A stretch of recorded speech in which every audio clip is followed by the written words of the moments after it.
how smart companies are transforming the way of work to get it done. How they enhance their performance for the success of the company's goals. How do leaders inspire employees to innovate? How will they able to communicate the goals in vivid language?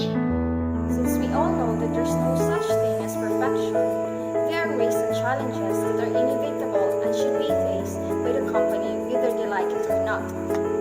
By that, we inspire. We communicate. We imagine the future. Recreate the same stories. And that's the start of our conversation. Hi everybody, how are you? It has been 4 months since the pandemic affected a lot of people globally. A lot of people died, and yes, that is very alarming. But we need to face another day since this is new normal. We need to accept the changes and set our mind that this is our new way to survive. To be safe, and speaking of changes, the ability to adapt to the complexity and to be continuous unpredictable change is more important than perfect prepared plans. Let me tell you a story. Towards the end of the century, all trained, well-equipped U.S. Army task force that couldn't defeat authority armed extremists. The task force functioned as trained, volleyed foes, united as a flexible network. In such a volatile situation, a military machine couldn't catch an insurgent effort. So what's the problem here? Like the armed forces business, what now come to see, flexibility is your best hope for the survival in a certain group. Rapid change inflames the situation even further and proves the ineffectiveness of traditional management. Thus, we should adapt to face some changes. The other side's common mistakes leaders make when planning to implement and derive the benefits of Agile.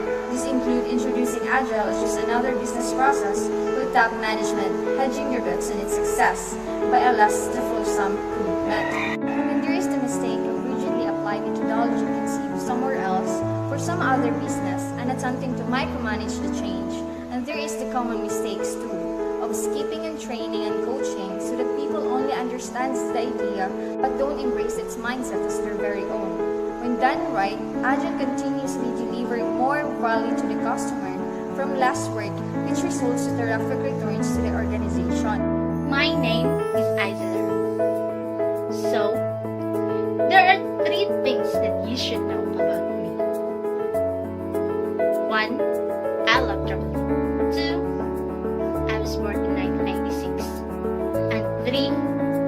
I am a bad boss. I am a bad boss because I was a bad employee before. There was one thing before that I would always get scolded by my senior because I am always late when it was Monday. Monday is not my day. The same with the students. They hate Monday. I am too. I don't know why I hate it specifically.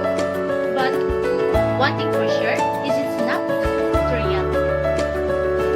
Well, how did I change? I don't know, but I tend to come up with this version of me as of this moment.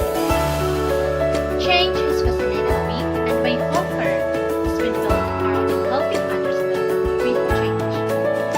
Those changes made me better. As I can see myself that improving, and every day gets worse. While I can see my colleagues being at the top of their career, then boom, it hit. That's the realization that made me change. Reading the Age of Agile, how smart companies are transforming the way work gets done, helps me a lot. Not about Agile frameworks, but what it really means to reach more agility. The book is divided into 2 parts. The first part focuses on Agile management, laws, a case study to implement Agile at scale or Microsoft, and moving towards strategic agility and changing the organizational culture. The second part puts several management tropes in the spotlight. Example, shareholder value, share buybacks, cost-oriented economics, and backward-looking strategy. For the last years, your work has revolved in the business industry, and you yourself already lead everyone to what they want.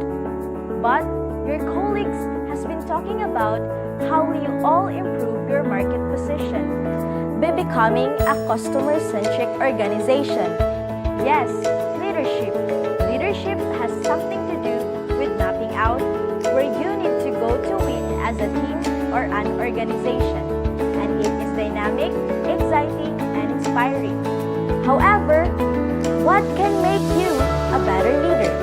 And talking about changes, how will you adapt for it? Thus, adapting to changes can make you a better or perhaps a great leader? Well, have you already heard about Agile management?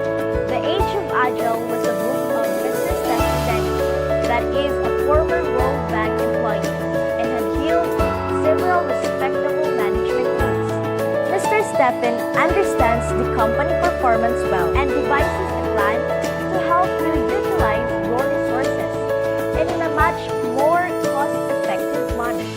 It is a perfect match for managers and leaders in the making, and those who want to learn a thing or two about Agile management, which grew out of the software development industry, offers solutions. The book itself is a ready reckoner for anyone to go beyond the surface level thinking on what Agile means for an organization. It leaves you with so much more than what you started with, and that's always a good feeling. The author himself pins the cost of poor economic performance and associated adverse social outcomes such as disengaged workforce, huge income disparity, loss of national competence to the obsession with shareholder value rather than customer centricity. It is a must-read for all leaders, both young and mature. The book gives you a different perspective by connecting the dots differently. You will come away with some valuable leadership lessons. Agile businesses adopt small dependent teams, reduce team size, and narrow the scope projects. They focus primarily on the customer. They stress the need for full-scale reforms on a managerial level by creating a superior product or service that improves their market position by becoming customer-centric organization. Agile teams pursue precise project capabilities in a limited amount of time. Conventional managers may initially find it difficult to implement Agile management. We'd be delighted to hear about the initiatives that you have underway. One of the key issues that is highlighted in the book is the gap between Agile teams and the way senior managers operate. Is this an issue at your organization? Businesses suffer when good management practices stop working due to rapid change. Complex initiatives often fail because companies cannot change their plans fast enough. We already focus on helping teams define success. We also believe that organizations can create a network effect by having many teams using coach goals. Cross-functional teams can develop mission-driven approaches together, and adding the voice of the customer into the team agenda is an interesting prospect.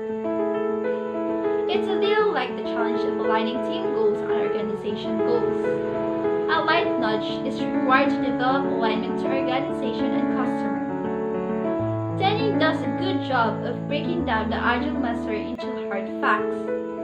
Filled with examples from every sector, the Age of Agile helps the readers master the 3 laws of Agile management, embrace the new mindset, overcome constraints, employ meaningful metrics, make the entire organization agile, and more. Companies don't need to be born agile. With the groundbreaking formulas laid out in his book, even global giants can learn to act entrepreneurially. Your company's future may depend on it. The Agile principles is fully embraced forces the entire organization to be customer-centric and way of everyday work life. Powerful examples both from the new age companies such as Spotify, Google, and old-age firms such as Chase Banks, Ericsson's are given to reinforce the arguments. It is quite energizing to read this powerful call for change in management practices of thinking, structure, approach, and value delivery. A vast read for those who want to Agile principles offers a way out but needs fundamental transformation. It is like the Copernican shift from shareholder value at the center to placing the customer at the center of the enterprise universe. The well-established policies and processes of backward and top-down strategy, cost-driven economics, short-term profitability, and obsession with stock price need to be discarded. Moreover, it makes it clear that we live in a time where all industries are transforming in this current time period, which for us might just as well be a once-in-a-lifetime event. As Denning succeeds in making the urgency clear, he also offers numerous ways to embrace the new agile world of management. The concepts, stories, and methodologies discussed can be applied to any team at any part of the organization. I would strongly recommend this book to anyone looking to start change on their team. With rapidly evolving consumer needs and technology that is being updated quicker than ever before, businesses are recognizing how vitally essential it is to adapt quickly.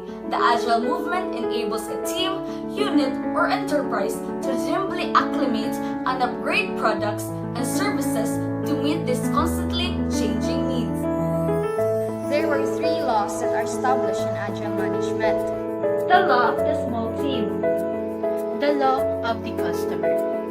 The law of the network.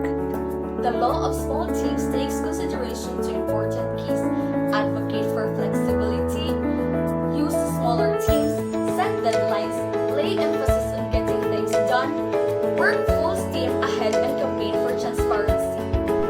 The law of customer acknowledges the absolute necessity of Agile management as a tool for finishing off with flying colors that includes ideal buying persona, conduct thorough investigation of their needs, outsource your work, pay attention, use your imagination, you can please everyone and customization as a tool.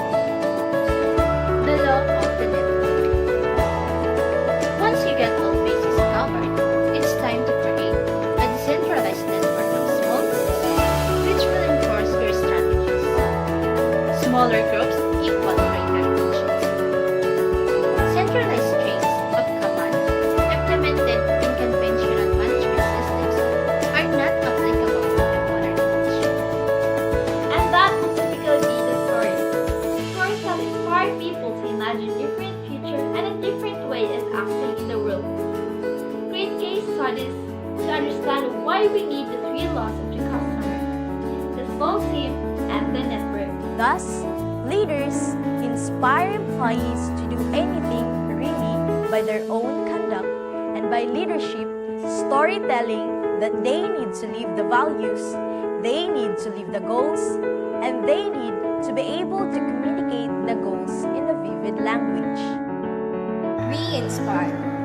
We communicate.